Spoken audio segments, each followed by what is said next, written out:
Hello everyone, how are you doing? This is MD Tech here with another quick tutorial.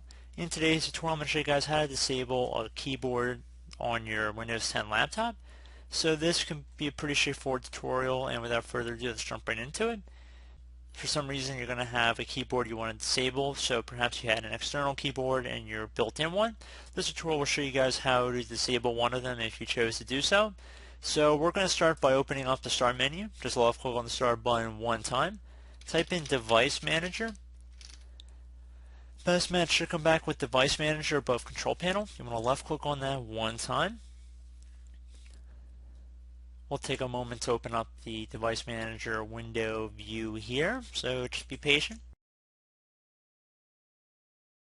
And now you want to expand the keyboard section, so either double click or left click on the little arrow next to it to expand. So if you had multiple keyboards in here, just find whichever one you want to disable, right click on it, and then just left click on disable from this list. There will be an option too if you have multiple keyboards installed, and there should be a little pop-up that says disabling this device will cause it to stop functioning. Do you want to disable it? Left click on yes, so it should be pretty straightforward. And if for some reason you weren't getting something in here, you could go ahead and uninstall it, and just left click on uninstall device. And then once you restart, Windows should be able to automatically reinstall the device once you restart your computer. So that's pretty much it. I do hope this brief tutorial was able to help you guys out. And as always, thank you for watching, and I do look forward to catching you all in the next tutorial. Goodbye.